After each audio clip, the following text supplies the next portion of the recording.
Thank you for coming. My name is Christopher Butcher, and I'm the Marketing Director of Udon Entertainment. You are here at the Udon panel. Congratulations. You did a good job.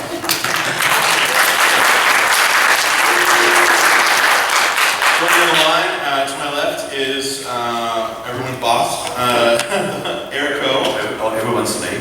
Yeah, everyone's boss and slave. It's hard being the head that wears the crown. He's the publisher and chief. We just call him chief. To his left is Ash Paulson, one of our editors, and to his left is Matt Moylan, who's editor-in-chief.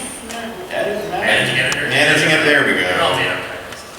It's Matt. Doesn't matter. Just do everything. And to his left is Joe Ang, artist of many Street Fighter books, including Street Fighter Akuma, which was our big Street Fighter book last year, and Street Fighter 4, which has just come out. And yes, Eric, he did the cover, which you see here, this piece of artwork, for Udon's Art Capcom, which is debuting here at the show. So Joe has done all kinds of amazing artwork for us. And yeah, we just wanted to walk you through a little bit about what we do at Udon, some of the books that we've been publishing, and some of the books and licenses that are upcoming for the coming year. On that note, 2013 was kind of crazy for us. This is actually the spines of all the books we published. It was our busiest year ever. It was 2013. We published over 30 books, and they were all awesome. I hope you agree. You can see some of the thank you, thank you, the fans in the front row. We love you. We published a lot of books last year, starting with Valkyria 3 and then going through. So we continued our anime lines. We did some really interesting stuff like Art of Brutal Legend, which was probably our most elaborate book to date. I think like 300 pages, 12 by 12, huge hardcover, all like silver ink, invisible ink. That book is amazing. We still got it at the booth if you want to check it out. As well as just some great illustration collections like the Midori Fu book, which remains one of my favorite books we've ever published. It's just beautiful, one of my favorites. And the Takahito Harada artworks, which is just a Disgaea book, but no one seems to know that. But yeah, Disgaea, it's a full book. And then, Prinny and Makai Kingdom. So if you like Disgaea, we published another book. We just didn't call it Disgaea, which was probably a mistake, but we couldn't really do anything about it. We also did some great manga last year. We did Samurai Legends. We finished that series up. We did the Disgaea Free manga, School of Devils, which was really well received. And then we just kept releasing art books last year. Double Survivor, we did Haruhi Suzumiya, which was one that we'd been requested for years, and we were able to get the rights to do not only the Noisy Ito artwork, which was the original artwork for Haruhi, but the 2 books of the animation artwork. So that was pretty awesome. We did Sonico, welcome Sonico. We did the Persona 4 Arena book, because Persona 4 continues to be one of our best sellers, as well as World of Warcraft Tribute, and we went back and did more History of Sonic the Hedgehog, now in softcover. We've got those at the booth as well. Our best sellers last year were Monster Hunter 2, which we sold out at this show again this year. It's kind of amazing. We were lucky enough to have Fujioka-san, who's the director of the Monster Hunter series, Monster Hunter 4 and Monster Hunter 3 series in particular, come to the booth, and he was doing really nice sketches for everyone. So if you couldn't be here Thursday, we're really sorry, but they're awesome. I got one. We also released Eyes of Bayonetta, finally, after years and years of working on that book to make sure it was perfect, and we're really happy with it. This one comes with a DVD, actually, with an interview with the creators about how they created Bayonetta, in addition to all the material that's in the book. The DVD is over an hour, and then all the materials on the DVD is actually like extra. Yeah, it's not doubled up in the book itself. So if you've got the book and you haven't watched the DVD yet, do. There's so much more material on the DVD, it's kind of amazing. And we also had one of our favorite books last year. We were able to do a brand new Street Fighter original graphic novel, Street Fighter Origins Akuma. If you haven't had a chance to read this yet, it is absolutely amazing. Joe Ang really knocked it out of the park artistically. Chris Saraceni, who's not here unfortunately, wrote a story that's really different than some of our other Street Fighter stuff. Really like grim and dark, and it's Akuma, right? So it kind of fits. I actually wanted to talk to Joe a little bit actually about the artwork on this one. What was your favorite thing looking back now about doing the artwork on Akuma? I think being able to choreograph the fight scenes was probably one of the most fun. Chris Saraceni, in his writing style, he has an idea of what the fights are going to look like, but he gave me a lot of freedom to actually position the cameras and how to frame everything. So that was actually probably the most fun I've had on any comic that I've ever done. You can see some of the fight scenes here, the choreography. This is actually a 6-page fight sequence that Joe came up with entirely from scratch at the end of the book, well, towards the end. Sort of a final knockdown, drag-out fight between Akuma and Goken. A lot of fun in that one too. So, and I guess you've been working on. You actually, we could probably announce this. There's a sequel story. Well, there's a. You want to talk about the story in Super Street Fighter 2? There's a follow-up. You get to drop Follow-up the story.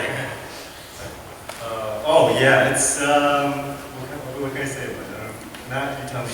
Well, you get to see the two, both Lakuma and Koken again in another fight in the project we're going to be talking about later on in the presentation. So yeah, it was kind of like it was fun because it was kind of I had a bit of a break between doing the Kuma and that follow-up story, and it was fun to go back to these two characters again and just kind of have them duke it out one last time. Cool. The next book, and if you've been following our website, it's not going to come as a surprise, is Dark Souls Design Works, which has been topping our bestseller list pretty much nonstop since its release, except for that month when it wasn't available. But then it came back again. We've already done a second printing on that, and we're going to do a third again. It looks like it's headed for a second sellout, so thanks to everyone who's been supporting us with this project. We're really, really happy about it. And the production on this book is gorgeous. We really agonized over that one too.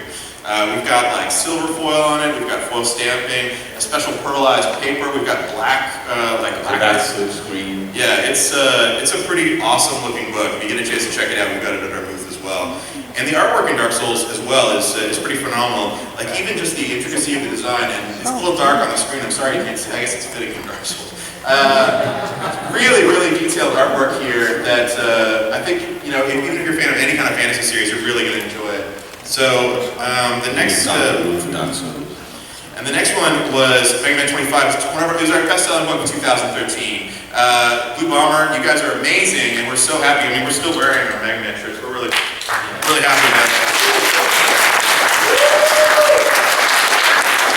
We thought we printed it up for 2 years, and you guys cleaned us out in 4 months. So thank you on that one.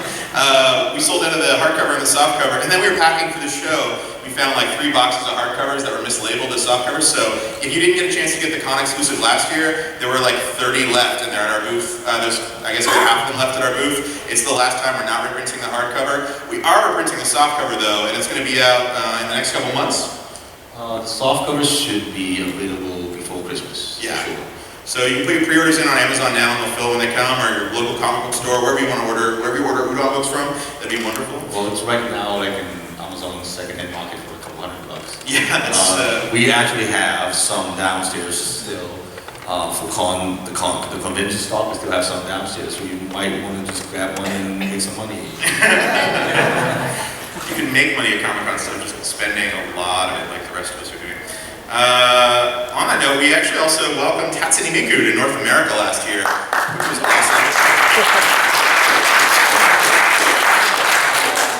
I got to actually go and visit Krypton in Hokkaido this year, and they're so excited about Miku. Like, they're just really excited and happy all the time. Like, and then we're doing this, and then we're doing this. And Udon's so thrilled to be a part of that.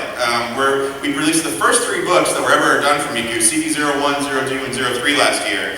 And the first 2 at Comic-Con, and the second one, or the third one at PAX.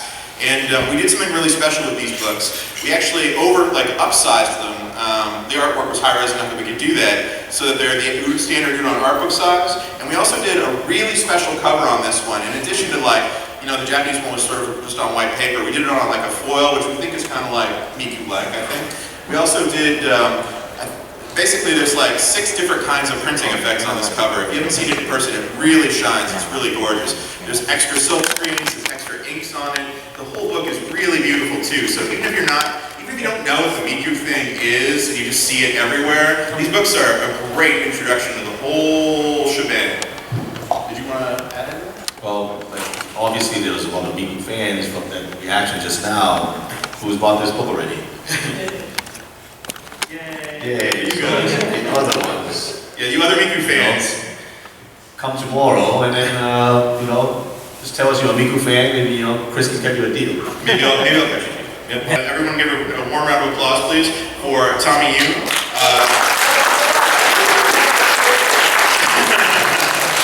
Tweeting. All right. Tommy works with the Robotech franchise. Tommy, you want to actually introduce yourself? You'll do a much better job of it than I would. Here. Sure. Sit down. I don't know, you're doing a sweet job. Thank you. I just want to tell all the Robotech fans we're really grateful for the support, and I'm energy that Udon has put into Robotech because their run on Robotech starting in the early 2000s, a lot of people think is the best run of Robotech comics ever. And they've done incredible work on it. And I'm speaking, just honest opinions that comes to mind. And I think they're going to do really dedicated, respectful work with the production designs of the Robotech series. How many of you remember Robotech Art 1 back in the 80s? That book was put together in a really big hurry. In fact, it actually is. It's mostly the Robotech design style guide that was assembled by Svea Mason and Carl Mason. And that was assembled into Robotech Art 1, but a lot of artwork is missing.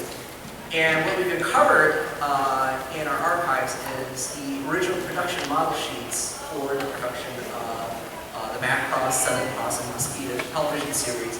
And we've got a ton of model sheets and even early developmental designs that have never been published anywhere. And so we're going to work with Udon in terms of collecting this all to have possibly one of the most unique artwork collections ever published for these series. You can see here, this is some of the painted artwork as well as some of the cell and animation artwork that we're using. And then these are some of the model sheets that Tommy was talking about as well. And just to be clear, this is the master art book license for Robotech. That is correct. Yeah, we're going to be doing, we're going to do it all. It's going to be awesome if you're a fan of the Robotech series. Here's everyone's favorite Lin May as well. We're also going through, and as Tommy said, we've got some of the Southern Cross artwork, some of the stuff that's never been seen before, as well as where I came into the series, because I was a little bit of a late starter, the most beta or new generation stuff. And I read all those novels too, those are great.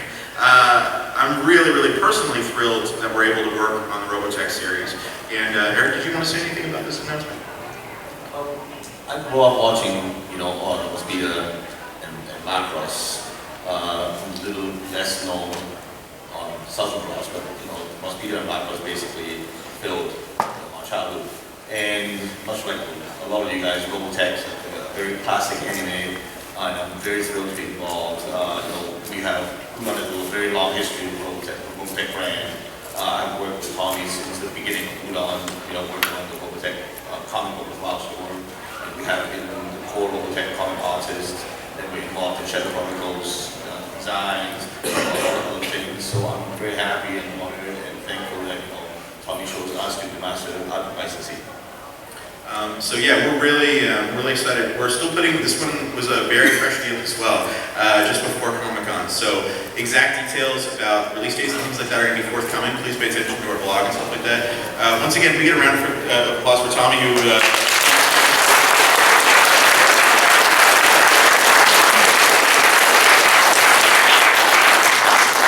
So we're about to get kicked off the stage, unfortunately, so I've got 2 minutes for questions. Make them count. Who would like to answer a question? Go. Do you have any plans for anything a little longer in the future, say manga-wise perhaps? Do we have any plans for Mega Man manga? Yes. Next question. Yes. Big fan of Street Fighter views, so having that going further strike Street Fighter. Awesome. We'll see a lot more Street Fighter 3 characters in the next line of Super Street Fighter. Super Street Fighter Volume 2 is very Street Fighter 3 heavy if you're a fan of it, so definitely check it out. Next question. Yeah. Given Udon's history with Mega Man, have you guys explored doing anything with Mighty Number 9? Oh, sorry. We announced it at PAX last year, so if you just came to San Diego and I missed it, we're doing the Mighty Number 9 art book. The Kickstarter art book as well as maybe another art book as well. We're actually very involved with Design on the Kickstarter. We're going to help them.